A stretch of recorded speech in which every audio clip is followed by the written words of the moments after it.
আসসালামু আলাইকুম। আজকে আমি আপনাদেরকে একদম সহজভাবে এই সুন্দর ডিজাইনের জামাটি তৈরি করে দেখাবো। আশা করছি ডিজাইনটি আপনাদের ভালো লাগবে। তো এখানে আমি জামাটি তৈরির জন্য ১ গজ ১২ ঘিরা পরিমাণ কাপড় নিয়েছি। প্রথমে কাপড়টিকে এভাবে করে মেলে নিলাম। আর এই ধরনের কাপড়গুলো কিন্তু কেনার সময়তেই এইভাবে করে এক পাশ থেকে একবার ভাঁজ করা থাকে। তো আমি প্রথমে ফ্রকের ওপরের পার্ট তৈরির জন্য কাপড়টির এক সাইড থেকে ৯.৫ অথবা ১০ ইঞ্চিতে একটা মার্ক করে নিচ্ছি। এটা আমি ৪ থেকে ৫ বছরের বাচ্চাদের মাপে তৈরি করছি। আপনারা কিন্তু আপনাদের বাচ্চার মেজারমেন্ট অনুযায়ী মাপটা নেবেন। তো দেখুন এই কাপড়টি কিন্তু এক সাইড থেকে একবার ভাঁজ করা আছে। আমি আরও একবার ভাঁজ করে টোটাল ৪ পার্ট করে নিলাম। দেখুন এই দিকটা কিন্তু খোলা দিক আর এই দিকটা বন্ধ দিক। তো প্রথমে যেটা করব, কাপড়ের বন্ধ সাইড থেকে ৪.৫ ইঞ্চিতে একটা মার্ক করে নিব এবং এরপরে ওপর থেকে ৫ ইঞ্চিতে আরও একটা মার্ক করে দাগটি এভাবে কেটে নিব। এরপরে ওপর থেকে ৩ ইঞ্চিতে একটা মাপ নিয়ে আর্মহোলের জন্য একটা শেপ দিয়ে নিব। এবার কাপড়টির বন্ধ সাইড থেকে গলার চওড়ার জন্য ২ ইঞ্চি ১ সুতা বেশি নিয়ে দাগ দিয়ে নিলাম এবং সামনের গলার লম্বা নিচ্ছি ৪.৫ ইঞ্চি পরিমাণ। তো এবার যেটা করতে হবে, গোল গলার জন্য রাউন্ড করে একটা শেপ দিয়ে নিতে হবে। এরপরে একইভাবে পেছন গলার লম্বা নিচ্ছি ২.৫ ইঞ্চি পরিমাণ এবং এইখানেও রাউন্ড একটা শেপ দিয়ে নিলাম। এবার বডির মাপটা নিতে হবে। বডি হবে ২৬ ইঞ্চি, ২৬-এর ৪ ভাগের ১ ভাগ ৬.৫ এবং ১ ইঞ্চি বেশি থাকছে সেলাইয়ের জন্য। নিচের দিকে কিন্তু ১/২ ইঞ্চি কম নিতে হবে, তাই আমি ৬ ইঞ্চি নিলাম প্রথমে এবং ১ ইঞ্চি বেশি নিলাম সেলাইয়ের জন্য। তো দাগটিকে এইভাবে করে মিলিয়ে দিয়ে দাগ অনুসারে এখন কাপড়টি কেটে নিতে হবে। আর অবশ্যই কিন্তু প্রথমে পেছন গলার মাপে কাপড়টি কাটতে হবে। এরপরে ভেতর থেকে পেছন পার্টের কাপড়টিকে আলাদা করে সামনের পার্টের কাপড়টিকে আবারও ভালো করে ভাঁজ করে গলার অংশটুকু কেটে নিতে হবে। তো এই তো উপরের অংশের কিন্তু দুটি কাপড়ই বের হয়ে গিয়েছে। এরপর পেছন পার্টের কাপড়টিকে মাঝখান বরাবর কেটে নিচ্ছি, কারণ পরবর্তীতে আমরা পেছন পার্টে বোতাম ঘর তৈরি করব। তো এরপরে নিচের পার্টটা তৈরির জন্য বাকি কাপড়টুকু নিয়ে এক পাশ থেকে ২৬ ইঞ্চিতে একটা মার্ক করে নিব। তো আপনাদের বডি মাপ যত হবে তার ডাবলের চাইতে ২-৩ ইঞ্চি বাড়িয়ে এখানে কাপড়ের চওড়াটা নেবেন। কাপড়ের পরিমাণ যদি বেশি থাকে তাহলে বেশি নেবেন, আর কম থাকলে বডি মাপের ডাবল নিলে হয়ে যাবে। আর যত বেশি কাপড় নেবেন এখানে তত বেশি কিন্তু কুচি দিতে পারবেন। তো এরপরে ওপর থেকে জামার নিচের পার্টের লম্বার মাপ অনুসারে আমি ১৪ ইঞ্চিতে মার্ক করে নিচ্ছি। আপনারা আপনাদের বাচ্চার নিচের পার্টের লম্বাটা যতটুকু রাখতে চান ততটুকু নেবেন। অবশ্য পরবর্তীতে আরও ৪ ইঞ্চি পরিমাণ কাপড় নিচের দিকে যোগ দিব, এজন্য আমি নিচের পার্টের লম্বাটা কিছুটা কমই নিয়েছি। এরপরে এই কাপড়টিকে মাঝখান বরাবর কেটে নিতে হবে, তাহলেই কিন্তু নিচের পার্টের সামনের এবং পেছনের দুটি কাপড়ই বের হয়ে যাবে। এই তো দুটি কাপড়ই বের হয়ে গিয়েছে। এবার বাকি কাপড় থেকে হাতার অংশটুকু কাটিং করতে হবে। তো কাপড়টি কিন্তু এখানে এক সাইড থেকে একবার ভাঁজ করা আছে, আমি আরও একবার ভাঁজ করে টোটাল ৪ পার্ট করে নিলাম। এই হাতাতে যেহেতু কুচি থাকবে তাই এখানে কাপড়ের চওড়াটা একটু বেশি নিতে হবে। মানে আমাদের আর্মহোলের লম্বাটা কিন্তু ৪.৫ ইঞ্চি ছিল, আমি এখানে আরও প্রায় ৩.৫ ইঞ্চির মতো কাপড় বাড়িয়ে নিয়েছি। মানে নর্মাল আমরা কাপড় সাধারণত ১ ইঞ্চি বাড়িয়ে নিই, কিন্তু এই হাতাতে ৩.৫ ইঞ্চি মতো কাপড় বাড়িয়ে নিতে হবে। এরপরে হাতার লম্বার মাপটা নিতে হবে। এখানে আমি 3/4 হাতা তৈরি করব, তাই হাতার লম্বাটা ১১ নিচ্ছি এবং সাথে ২ ইঞ্চি বাড়িয়ে নিলাম সেলাইয়ের জন্য। এরপর এখানে সোজা দাগ কেটে নিয়েছি। এরপরে ওপর থেকে ২.৫ ইঞ্চিতে একটা মাপ নিতে হবে। এরপরে আর্মহোলের জন্য এইভাবে করে একটা শেপ দিয়ে নিতে হবে এবং হাতার মুহুরিতে যতটুকু কাপড় এখানে থাকবে ততটুকু কাপড়ই কিন্তু রেখে দিতে হবে, যেহেতু আমরা হাতার মুহুরির এখানে রাবার দিব, তাই সবটুকু কাপড় রেখে দিলাম। এরপরে দাগ অনুসারে কাপড়টি কেটে নিচ্ছি। তো এই তো দুটি হাতাই কিন্তু বের হয়ে গিয়েছে। এখন আমি খুব সহজভাবে জামাটা সেলাই করে দেখাবো। প্রথমেই কিন্তু জামার পেছন পার্টে বোতাম ঘর তৈরি করতে হবে, এজন্য এখানে আমি একটা কাপড় নিয়েছি। কাপড়ের চওড়াটা ১.৫ ইঞ্চি রয়েছে এবং লম্বাটা পেছন পার্টের এই অংশটুকুর সমান রয়েছে। তো জামার কাপড়ের ওপর এক কালার ছোট কাপড়টিকে রেখে দুটি কাপড় ভালো করে মিলিয়ে ধরে সেলাই করে নিচ্ছি।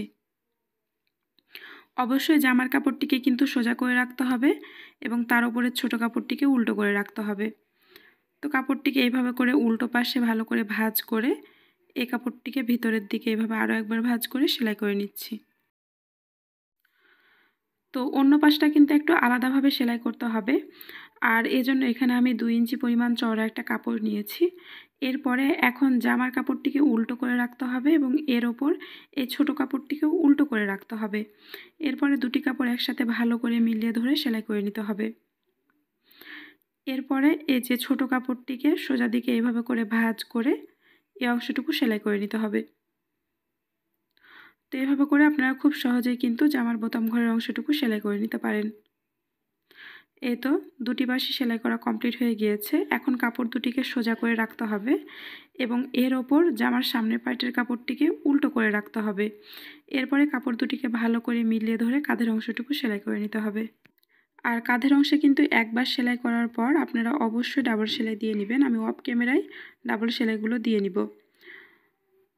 তো এতটুকু হওয়ার পর এখন আমাদের জামার গলার অংশে পাইপিং বসাতে হবে। তো এখানে আমি পাইপিংয়ের কাপড় আগে থেকে কেটে রেখেছিলাম। এখন জামার কাপড়টিকে উল্টো করে রেখেছি এবং এর ওপর পাইপিংয়ের কাপড়টিকেও উল্টো করে রেখে গলার অংশটুকুতে পাইপিং বসিয়ে নিচ্ছি। আর পাইপিংয়ের কাপড় কিন্তু অবশ্যই আড়াআড়িভাবে কাটতে হবে, অর্থাৎ বাঁকা করে কাটতে হবে, সোজা করে কাটা যাবে না।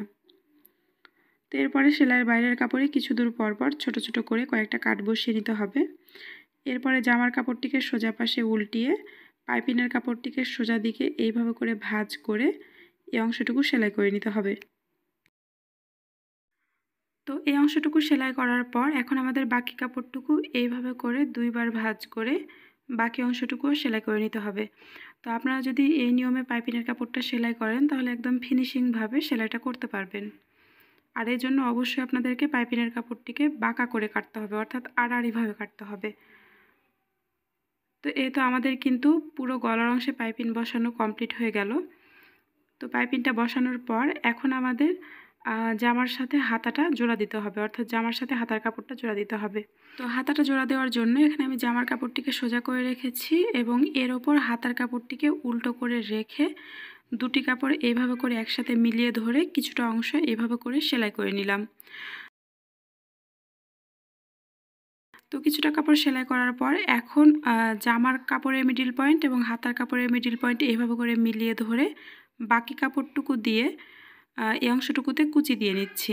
একইভাবে এই পাশেও যতটুকু কাপড় দিয়ে কুচি দেওয়া সম্ভব ততটুকু কাপড় দিয়ে কুচি দিয়ে বাকি অংশটুকু সেলাই করে নিলাম। তো এইভাবে করে একবার সেলাই করার পর অবশ্যই কিন্তু এই সেলাইয়ের ওপর দিয়ে আরও একটা ডাবল সেলাই দিয়ে নিতে হবে। তো এ পাশের হাতাটি কিন্তু জোড়া দেওয়া কমপ্লিট হয়ে গিয়েছে। এখন আমাদের হাতার কাপড়টিকে উল্টো পাশে করে হাতার মুহুরির অংশটিকে উল্টো দিকে এইভাবে করে দুইবার ভাঁজ করে সেলাই করে নিতে হবে।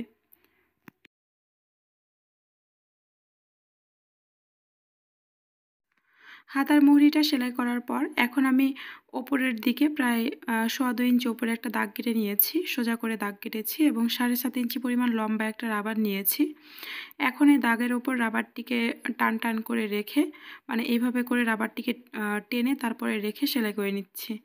আর অবশ্যই কিন্তু কাপড়ের উল্টো পাশে রাবারটিকে রেখে সেলাই করতে হবে। তো এই তো একই রকমভাবে অন্য পাশের হাতাটিও সেলাই করে নিতে হবে। নিয়মটা যেহেতু একই তাই আমি অফ ক্যামেরায় অন্য পাশের হাতাটি সেলাই করে নিয়েছি। এখন আমি জামার সামনের পার্টে সৌন্দর্য বৃদ্ধির জন্য এরকম একটা লেস বসিয়ে নিব। এখানে লেসটির এক মাথা এভাবে ভাঁজ করে কাঁধের অংশের ওপর রেখে সেলাই করে নিব। আর অবশ্যই কিন্তু লেসটিকে সোজা করে রেখে তারপরে সেলাইটা করতে হবে। আর এ ধরনের লেস আপনারা 15 থেকে 20 টাকা গজ করে অথবা কোনো কোনো জায়গায় 30 টাকাও নিতে পারে, মার্কেটে পেয়ে যাবেন। তো সেমভাবে কিন্তু অন্য পাশেও একই রকমভাবে লেসটিকে সোজা করে রেখে তারপরে সেলাই করে নিতে হবে। নিয়মটা যেহেতু একই তাই এটা আমি অফ ক্যামেরায় সেলাই করে নিয়েছি। এখন জামার ওপরের পার্টের সাথে নিচের পার্টের কাপড়টা কুচি দিয়ে জোড়া দিতে হবে। এজন্য নিচের পার্টের কাপড়টিকে ভাঁজ করে মাঝখানে একটা দাগ দিয়ে নিলাম কুচি দেওয়ার সুবিধার জন্য। এরপরে আপনারা চাইলে কিন্তু এই অংশটুকু একটু গোল করে কেটে নিতে পারেন, তাহলে জামার কোনার অংশটুকু আর বের হয়ে থাকবে না। এরপরে দুটি কাপড় ভালো করে মিলিয়ে ধরে কুচি দিয়ে নিতে হবে। তো এখানে আপনারা আপনাদের কাপড়ের পরিমাণ অনুযায়ী কুচিটা দিয়ে নেবেন। যদি কাপড়ের চওড়াটা কুচির কাপড়ের চওড়াটা খুব বেশি নিয়ে থাকেন তাহলে এখানে ঘন করে কুচিগুলো দিতে পারবেন, সেক্ষেত্রে জামাটি দেখতেও অনেক বেশি সুন্দর লাগবে। আর কাপড়ের পরিমাণ যদি কম হয় সেক্ষেত্রে কুচিগুলো কিন্তু পাতলা হয়ে যাবে। তো একবার সেলাই করার পর আমি কিন্তু আরও একবার ডাবল সেলাই দিয়ে নিচ্ছি। দেখুন আমাদের কিন্তু সামনের পার্টের কাপড় দুটি জোড়া দেওয়া কমপ্লিট হয়ে গিয়েছে। এরপরে পেছন পার্টের সাথে কুচিটা দেওয়ার জন্য প্রথমে এই যে পেছন পার্টের কাপড় দুটিকে একটার উপর আরেকটা এইভাবে করে উঠিয়ে এই অংশটুকু সেলাই করে নিতে হবে। অবশ্যই আপনারা প্রথমে এই অংশটুকু ব্যাক স্টিচ দিয়ে সেলাই করবেন, তারপরে নিচের পার্টটা কুচি দিয়ে জোড়া দিবেন। তো আমি অফ ক্যামেরায় কিন্তু কাজটা কমপ্লিট করে নিয়েছি। এখন এই যে নিচের পার্টের যে কাপড়টা রয়েছে এর সাথে একটা 1 কালার 5 ইঞ্চি পরিমাণ চওড়া সাদা কাপড় জোড়া দিব। তো এভাবে করে কাপড়টিকে এক সাইড থেকে ভাঁজ করে জামার কাপড়ের ওপর রেখে সেলাই করে নিচ্ছি। আর অবশ্যই কিন্তু দুটি কাপড়ই সোজা পাশে রেখে তারপরে সেলাইটা করতে হবে। আর এখানে কিন্তু কাপড়ের চওড়াটা 5 ইঞ্চি পরিমাণ রয়েছে। আপনারা নিচের পার্টটা কাটিং করার সময় 5 ইঞ্চি কম নিয়ে কাপড়টা কাটিং করবেন। এরপরে পরে আলাদা একটা 5 ইঞ্চি পরিমাণ চওড়া কাপড় জোড়া দিবেন। তো এরপর আমি ওই সেলাইয়ের থেকে 3 সুতা পরিমাণ নিচ দিয়ে আরও একটা সেলাই দিয়ে নিচ্ছি। এতে করে সেলাইটা আরও বেশি মজবুত হয়ে গেল। তো একইভাবে পেছন পার্টেও কিন্তু কাজটা করে নিতে হবে। তো নিয়মটা যেহেতু একই, তাই আমি অফ ক্যামেরায় পেছন পার্টের কাজটা কমপ্লিট করে নিয়েছি। এখন আমি আপনাদেরকে জামার সামনের পার্টে পকেট দুটি সেলাই করে দেখাবো। তো পকেট দুটি সেলাই করার জন্য এখানে আমি দুটি কাপড় নিয়েছি। দেখতে পাচ্ছেন দুটি কাপড় রয়েছে। কাপড় দুটি চওড়ায় রয়েছে 5 ইঞ্চি এবং লম্বায় রয়েছে 5.5 ইঞ্চি পরিমাণ। তো কাপড় দুটিকে এভাবে করে ভাঁজ করে নিতে হবে এবং কোণার অংশটুকু এভাবে করে অল্প একটু রাউন্ড করে নিতে হবে। এরপরে দাগ অনুসারে কাপড়টি কেটে নিতে হবে। এখন যেটা করতে হবে, যে কোনো একটা কাপড় নিয়ে কাপড়টিকে উল্টো দিকে এইভাবে চিকন করে ভাঁজ করে সেলাই করে নিতে হবে। তো পুরো অংশটিকেই কিন্তু আমি চিকন করে ভাঁজ করে সেলাই করে নিচ্ছি। একইভাবে যেহেতু অন্য পার্টের কাপড়টিকেও সেলাই করতে হবে, তাই আমি অফ ক্যামেরায় অন্য পার্টের কাপড়টিকেও সেলাই করে নিয়েছি। দুটি কাপড়ই সেলাই করা কমপ্লিট হয়ে গিয়েছে। এখন আমাদের একটা লেস নিতে হবে এবং লেসটিকে কাপড়টির সোজা পাশে এইভাবে করে রেখে সেলাই করে নিতে হবে। তো পকেটের ওপর যদি আপনারা এইভাবে করে একটু লেস দিয়ে দেন, তাহলে কিন্তু সেটা দেখতে অনেক বেশি সুন্দর লাগবে। তো আমি দুটি পকেটের সোজা পাশে লেসটা সেলাই করে নিলাম। এবার যেটা করব, এই জায়গাতে ঠিক এই জায়গাতে আমি পকেটটিকে রেখে সেলাই করব।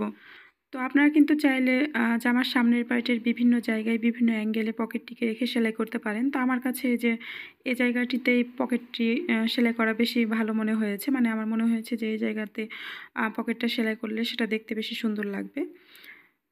তাই আমি সোজা করে এই জায়গাতেই পকেটটা সেলাই করে নিচ্ছি। তো এইভাবে করে কাপড়ের চারপাশ দিয়ে একটা সেলাই বসিয়ে নিতে হবে।